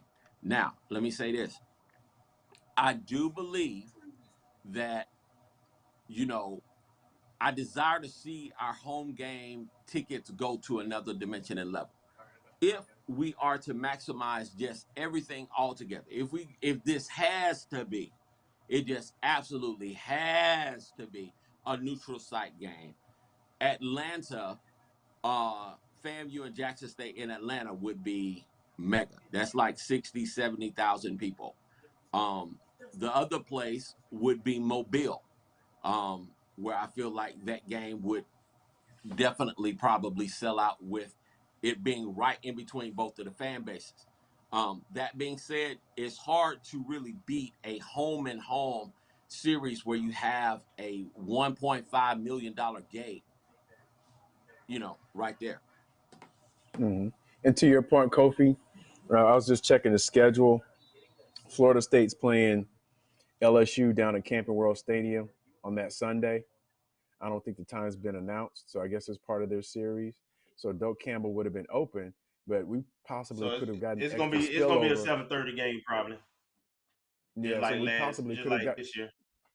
Yeah, we possibly could have gotten spillover curious Florida State fans to kind of help pack it out too, or we could have, depending on the how the game's marketed, if we did what we did for homecoming, where we had some screens up in other places and charged a nominal fee, just for the curiosity factor for Coach Prime coming back to Tallahassee, bringing Travis Hunter and everything else that comes with it. So we'll see how it turns out. I had my hopes for our Labor Day game. It didn't come to fruition. I was hoping we would somehow get in there for the 2023 Black College Hall of Fame game they hold out in Canton, Ohio. I think it's in Canton, Ohio, with hopefully anticipating that our dearly departed Ken Riley would make the Pro Football Hall of Fame. So it would have made 2023 the year of the Rattler. But it come to pass. Sounds like we was curious about the rollover for the year that was missed due to COVID, whether it was going to come into play, whether it's going to be a wash, but it sounds like it's a done deal. All right, let's wrap up this segment, and hopefully we'll have a special guest coming up after the bottom of the hour. This is the ONG Strike Zone with Kofi, Kelvin, and Marcus. See you in a few minutes. This is the Dean of the College of HBCU Sports, Kenyatta Cavill of Dr. Cavill's Inside the HBCU Sports Lab with Mike Washington and Charles Bishop. Come mix it up in the lab where the course lecture is in session every Tuesday from 6 o'clock p.m. Central Standard Time on Facebook Live, YouTube Spreaker, or the BCSN app, as we discuss all things about the HBCU sports culture, including exploring the week that was in the sporting HBCU diaspora, as well as the upcoming week of HBCU sports. With me, the Dean, the College of HBCU Sports, on Dr. Cavill's Inside the HBCU Sports Lab with Mike Washington and Charles Bishop. Course lecture dismissed. It's been difficult because I hadn't been able to see my grandchildren. An expression on someone's face when you do something nice for them. I miss all my friends in school. Visit GetVaccineAnswers.org so you can make an informed decision about COVID-19 vaccine. The Sweet and Smoky Salmon Rub infuses smoked black pepper with dehydrated maple syrup, pink Himalayan salt, ginger, thyme, mustard, and more to make a sweet, savory rub, perfect for salmon, trout, and other delicate seafood. The Cuvée Group is a Florida-based marketing and training consulting firm. We help businesses communicate to their target audience and engage them in conversation. We also help to expand their audiences, which will ultimately result in growth for those organizations. In addition to being a certified constant contact specialist, my colleagues and I are also certified in John Maxwell Leadership Principles. We use these proven principles to conduct workshops, training, and private coaching sessions for individuals and companies looking to take things to the next level. Contact us to schedule a free consultation. Issues today, don't delay, call Cuvée.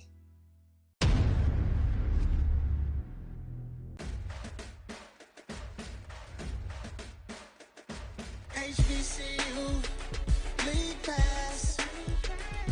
Watch your favorite black colleges. Some of the best players in the land. HBCU League Pass. It's game time. I'm proud and I love my HBCU. HBCU League Pass.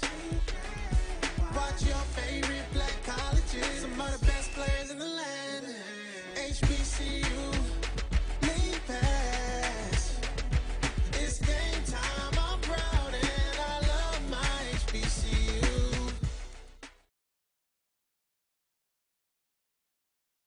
Some carriers will give you just one measly entertainment subscription. One is no fun. With Verizon, there's up to 7 entertainment subscriptions with your unlimited plan. That's 7 times the... 7 times the... No. 7 times the... Music, gaming, Disney Plus, Hulu, ESPN Plus, and more. That's 7 times the entertainment. Because everyone deserves better. And with plans starting at just $35, better costs less than you think. This is Ryan Fulford. AD Drew and I are co-hosts of the BCSN Sports Wrap. We talk about all things related to HBCU athletics. From the games, teams, coaches, and fan interest stories, we cover it all. You can find our shows on Facebook at BCSN Sports Wrap, YouTube at MyJBN Online, and everywhere you listen to podcasts like Anchor, Spotify, Google, and Apple Podcasts. You can also find the show on the Jericho Broadcast Network's app. Make sure to download. We look forward to you joining the conversation and being a part of the show.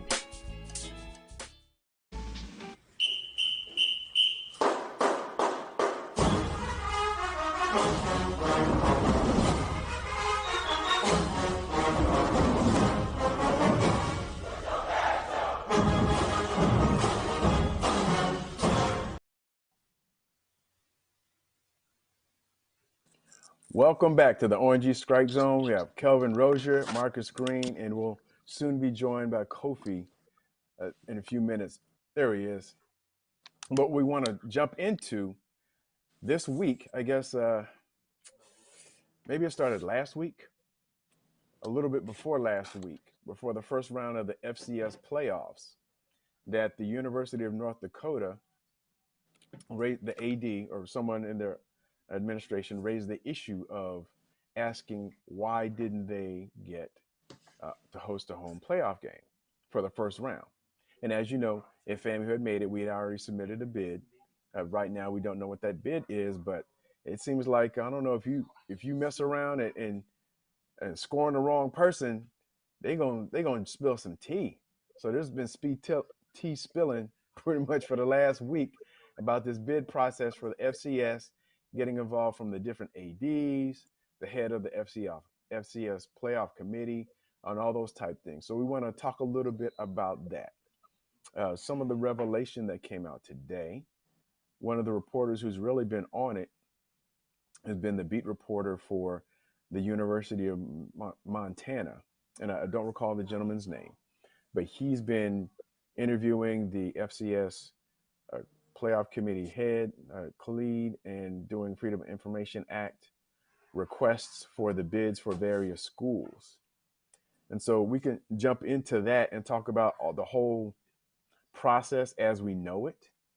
Anything that we are, just open the floor to any of our feelings or discussions or thoughts or insights about it. So I'll open the floor. You guys can reveal what has come out if you have any information as it relates to the bid from the University of North Dakota, the University of Montana. And typically for the first round, I think if the guidelines for the playoffs is a minimum bid of $30,000, I believe, for a first round game. And that's pretty much in the playoff guideline. I don't know. It's such a confusing thing. And, the thing is, because there is no guidelines, no real tangible guidelines for them to follow, they do what they want to do. So the accountability. There are guidelines. There are guidelines, Kofi. They just don't follow them. It's different strokes for different folks. But go ahead. Right. But the accountability for this committee has been at an all-time low. Especially with everything even concerning us, because we're Rattlers, we're going to fight and win whatever the battle be. So we're going to say what we believe is going to benefit as any responsible team or any fan base or any group is going to do. What are your interests? My thing is that, this was clearly a mistake, on their behalf, and I hope that they have to somewhat give an account for it. Yes, and just looking at, I guess, the gentleman's name, let me just jump in real quick, Kelvin. The gentleman's name is Lucas Simb, and he's the beat reporter for the University of Montana out in Missoula, Montana. And what he did, I guess, is a Freedom of Information Act requests based on all the brouhaha over the last week and a half. And it turns out the University of Montana, which is one of the schools, one of the last ones in, it happens to be a blue blood at the FCS level, but based on this year's record, there was some question about whether they would make it in, especially after a blowout loss to their in-state rival on weekend. Similar, if you think akin to the Florida Classic, it would be like us losing 55 to 20 something to BCU on the weekend when we're vying for playoffs. But yet they got in, and their bid to host in the first round game, which they did, was $126,281.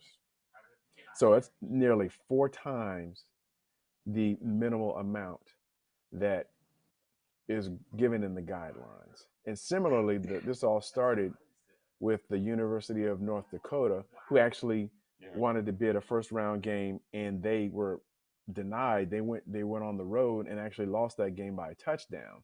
and their initial bid, according to reports in the Freedom of Information Act, was 141,000. And so I think the AD at University of North Dakota was kind of incensed that they did not receive the go-ahead to host the first round game, because apparently they were outbid the last time they made the playoffs in 2019 and had to go down to, I think, Nicholls State or one of the Louisiana schools because they were outbid. So the prevailing thought was, okay, if you're unseeded and not given an automatic one of the top 8 seeds where you would typically host, that money is the key. If you lay down the big bucks, you're guaranteed to host, and that was the precedent that was set in the past. Oh, go ahead, Kelvin. So that's one of the inconsistencies, right? So Montana largely people feel got in this year and hosted a first round game in which they were actually down 24-zip. Uh, they ended up coming back and winning that game. If they had to go on a road to Southern Illinois, and I think that's who they played, one of them schools like that, and they got down like that, it would have been a wrap. But they outbidded everybody to host, and they got in at 7-4 with no good wins, and they end up pulling out that game. But then, as you said, North Dakota, who I believe plays in the same conference, uh, made a bid similar to Montana's, if not a little bit more. I think it was a little bit more. I think And it was 141,000. and Weber only bid it like 41,000 to Mm-hmm. host. So there were teams that traveled to teams that didn't bid as much. I mean, they didn't bid 3 times as much. So there was that was one Sam Hurdle from herosports.com. He did a little article talking about the lack of transparency, the inconsistency. It was SEMO. That's who it was, SEMO, Southeast Missouri, that traveled to Montana. But Mm-hmm. he was talking about some of the things that you know, everything from the low attendance. I think the highest attended game this weekend for FCS playoff games was around 13-14,000. Most of the games were under 5,000. So there was right now there's a change going on with FBS and contracts and so forth with it, and therefore there's some opportunities with the other NCAA postseason championships, the FCS playoff being one, where there's a chance to in the future, uh, what they probably need to do is just like what they did with the FBS playoffs system, negotiate their own contracts, both TV, media, sponsorships for that as a post game tournament instead of it right now it's a kind of like a throw in with the content for for the FBS and everything else, the March Madness and all that kind of stuff. And it needs to be taken out of that package and have it be presented as its own package. But what Sam Herder did not address in talking about, he looked at it from the entitled standpoint, right? Where the our PWC brethren, they benefit. Out of the 2014 field, 14 of the teams came from like 3 conferences, right? Colonial had 5. I want to say whatever conference, North Dakota State and all them in probably had about 5, and then what was it? Missouri Valley had probably 3 or 4, something like that. So it's a real imbalance in terms of that process, and because it's not very transparent, um, nobody's really happy and satisfied with it at the end of the day, for the most part. But as I stated last week, I think it's really important to have that inclusion and have HBCU, especially with them dismal attendance numbers, a part of this package if they really want to grow the FCS tournament, and and hopefully I want to see the SWAC office, the MEAC office, the ADs and presidents at our schools be more vocal about that. Because at the end of the day, there's no way a 9-2 team in your conference needs to be at home not playing in some kind of postseason event, and it would not happen in a PWC conference, no matter how that conference is viewed. If FAMU is in any other conference other than an HBCU conference, we'll be in. So that shows that bias right there, and that's kind of my spiel on that. And to your point, Kelvin, and you and I were talking about this off camera, that when you look at these numbers, or at least the numbers that North Dakota, University of North Dakota, not North Dakota State, not the big juggernaut, but it's one of their in-state counterparts, and um, University of Montana put up for a first round, knowing that the minimum for, I guess, for each round gets increased. So it's 50,000, I believe, for second round. I don't know if it goes up progressively, but think about that. If you think about, if you categorize FAMU or HBCUs as quote unquote low resource institutions, which we've heard, do we have the capital? And we probably do, but is it a wise decision to drop down $150,000 in order to host a game on Thanksgiving weekend? Do we have the resources? Do we have endowments? Do we have all those other things that would make that a drop in the bucket, or is it a hardship? And so is it more or less a pay for play in order to host? And is it by virtue of these bids, which are supposed to be sealed until the field is selected? So the 24 teams, they don't open up supposedly don't open up the envelopes for the bids until after they've already selected the 24 teams and seeded the top 8. Then they open them up to see what the bids are and make decisions there. I guess that is one of the factors, and which was one of the things that riled people up during the young man's interview with the FCS committee chair, that bids do play a role in who gets selected or not, and I guess selectively addressing that. But once again, looking at that type of cash outlay for hosting a game, are we priced out before we even get picked? Well, it shouldn't even be an option, right? I mean, it's a postseason tournament. It's a sanctioned tournament. Well, what other tournament does the NCAA have that teams have expenses or that they have to bid for? Man, that's dumb. I agree. You know, they don't do this for basketball, but they do it for FCS. So it's kind of like, you know, the system needs to be revamped. It needs to be challenged. And if they want the best of the best around, you know, just really, they need to monetize it and find a way to monetize it. Even if they've got to make bowl games, you know, out of some of the playoff games. You know, I think that if you're in it to make money, or if as an FCS school, if you're satisfied with the status quo, then I think we all should be, you know, ashamed, you know, because they don't do basketball like this. They don't do baseball like this. They don't do any of the other sports like this. So for them to do FCS and it's quote unquote Division 1, to me, it's a sham. And somebody needs to speak up if, you know, if we want to see a change. Mm-hmm. And let me just add, Marcus, real quick. One difference I think between the HBCUs and the rest of the FCS landscape is attendance. We have been attendance leaders overall for years, year in, year out. And you know, and our classics are the most attended games at the FCS. Whereas the schools we talking about outside of Montana, North Dakota State, um, Delaware sometimes is Montana up there. State, yeah, Delaware sometimes.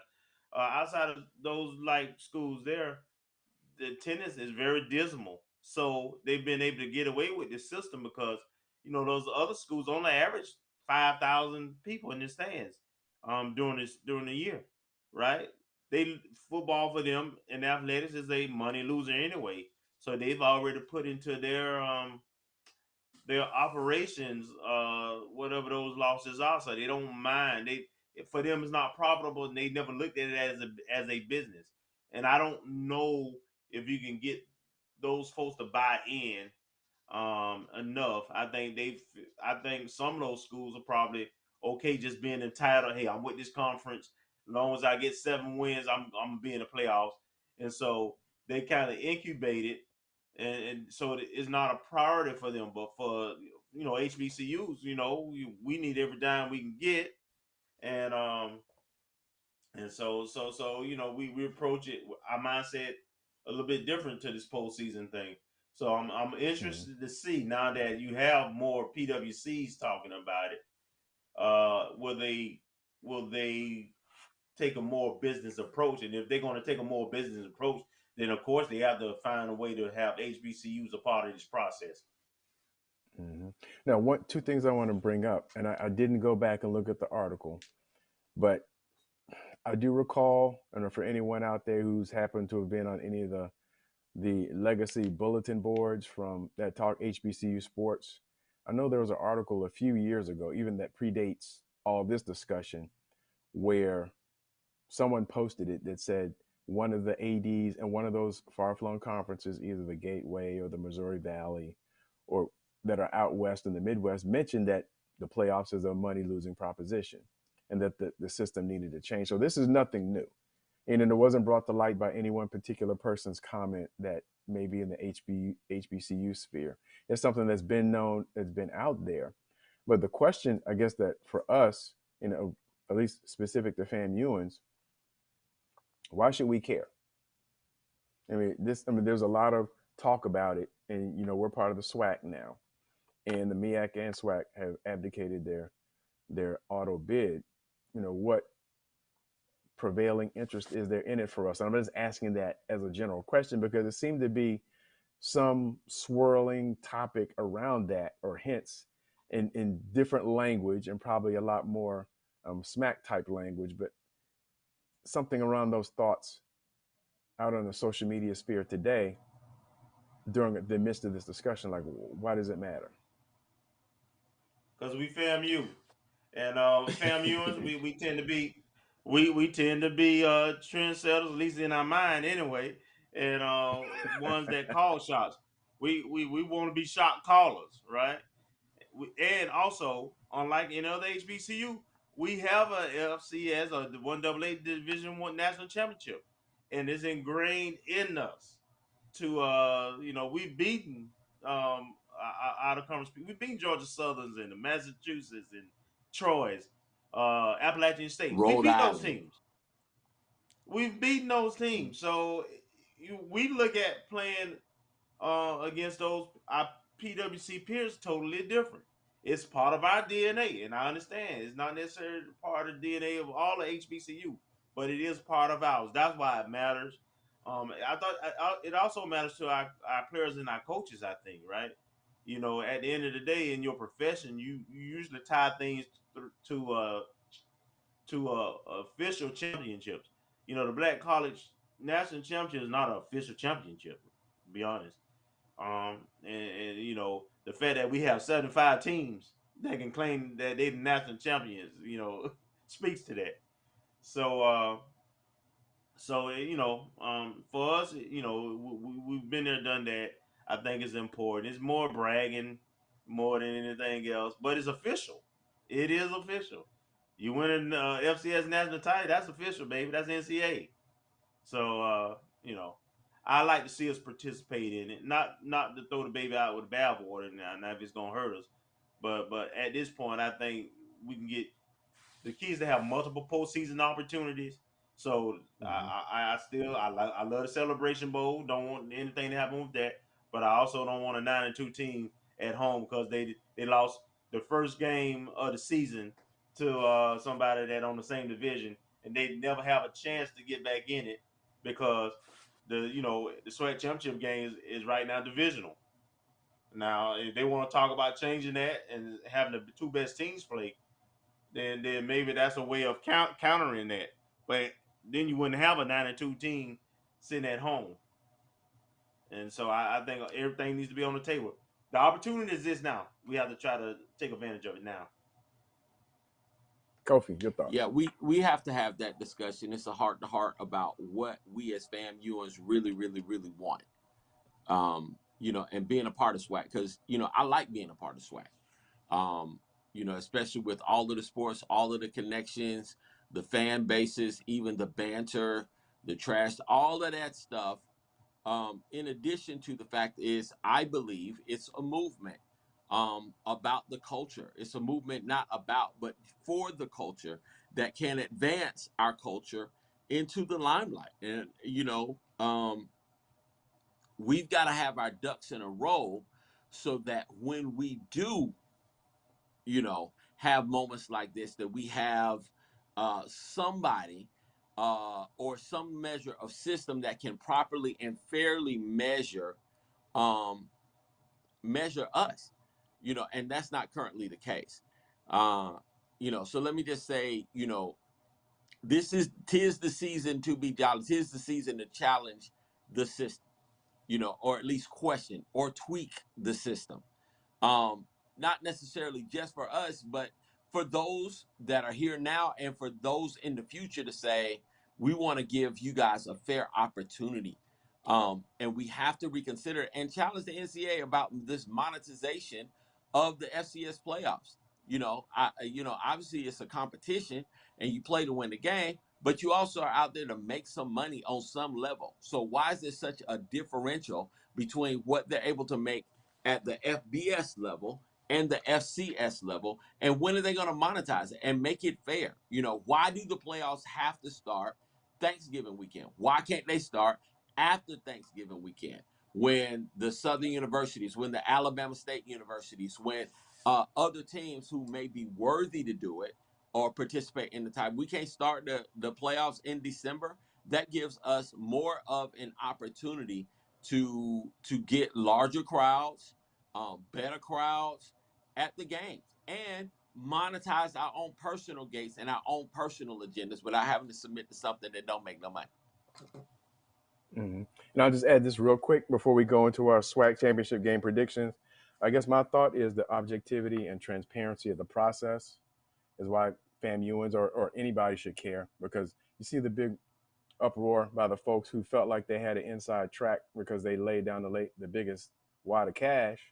But if the process is broken, and of course, we're going to, if an HBCU is eligible as an at-large team, they're at a disadvantage based on applying the whims of the process based on any given whims, or whether it's financial solvency, whatever the combination may be. So if a team is worthy, and my understanding is, I guess this is the second time this has happened to Coach Simmons. I think he had a 9-2 season at Prairie View in 2014, 2015. And he was also wasn't selected as an at-large team. So he's 1-2 as being selected as an at-large team as a SWAC head coach. And so just understanding the transparency and objectivity in the process so that it's fair, that it doesn't make any particular school, any particular conference, or any particular level of financial solvency or how much cash you have be one of the major deciding factors, and that you want to compete in the field and make it fair for everybody. So there may be complaints about FAMU whining about not making the playoffs and things, but it's bigger than that. Or at least we want to believe it's bigger than that. Make an objectivity, make it objective and fair, and understanding how the process works, so that you don't have the same 5 teams, and it becomes like Coach Simmons said last weekend, is if you want to make a Power 5 type agreement in FCS, then let us know the deal, but make the process fair. But if you're going to make it such that there's a oligarchy or chosen few who always get picked, then just say that, and we'll just do something else. All right, real quick as we're wrapping up, SWAC championship game predictions. We have Southern going to Jackson State. Once again, the home team, outside the team with the best record, hosts the SWAC championship game. So there's going to be yet another game in Veteran Memorial Stadium. Who do we have? I don't know if we want to go score or if we want to just predict winner. We can do both. Close. Okay, let's do that. It's real easy. It's real easy. Southern gonna lose again, and let's say Jackson State 28, Southern 10. I'm going to say 24-7 Jackson State. I'm going to go with a different score. I'm going to go with Jackson State, but I think Coach Prime's been on a mission. He said at preseason he wants to dominate, and even some of the actions in our game in the OBC, even after the game was out of hand, some things that were called showed they wanted to show differential. So I think he's going to try to blow them out. I'm going to say like 42-14. They're going to try to lay it on. Agreed, because this may be his last game. Maybe the last time. Maybe the last time. I don't know. This may be the last time. It may be the last time. I don't know. All right. Well, well, we are closing on the 10 o'clock hour. I want to thank everybody for hanging in. And once again, remember, support your Lady Rattlers volleyball this Friday on ESPN Plus at 7 o'clock as we go against those Fighting Gators in Gainesville in hostile territory. And it is a single elimination tournament for volleyball. So we need all our Rattler mojo to be on point on Friday night, get past those Gators. And like one of the local reporters said, he already said FAMU will play the winner of the – that's right. FAMU will play the winner of the second match. And so we're taking him at his word. He put it in the atmosphere, so he said it. We're going to believe it. All right, for Kofi, let's go. So Rattlers will strike again for Kofi. Kelvin, this is Marcus Green signing off on the O&G Strike Zone. Peace.